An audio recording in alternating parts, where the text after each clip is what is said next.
Era você sabe, hopi a luta brinca e a logra que tem hotel em função na San Nicolás, que no momento na que acaba começar com sua expansão, como também construção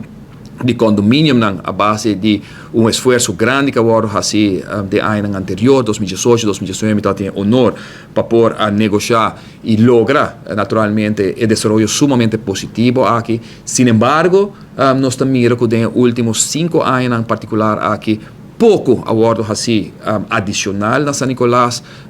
depois que a renovar a promenada por completo, depois que nós percorrer para a cidade de San Nicolás, o que se chama a Cultural and Heritage City, caminho que está sumamente exitoso, pero pouco nós sentimos do governo e está lamentar profundamente que 2 semanas passadas, 3 semanas passadas, de uma reunião pública, moção para percorrer para assim o que está necessário para San Nicolás está agora negar, está agora votar contra do partido AVP e partido Futuro, simplesmente para necessidade que tem para o que se trata de segurança, iluminação, continuação de melhoração de infraestrutura de Main Street de San Nicolás, como também transporte para trabalhadores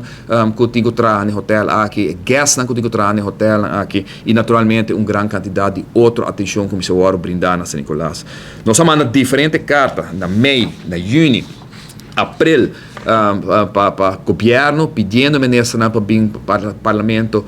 nós percurar a emenda agora entregar, caminho que põe fundo não disponível,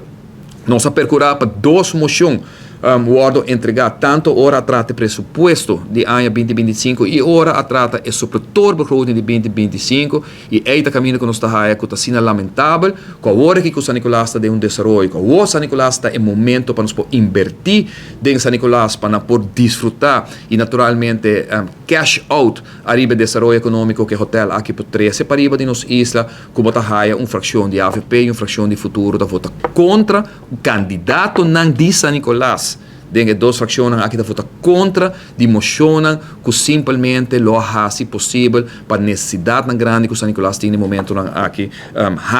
e a atenção que merece de parte de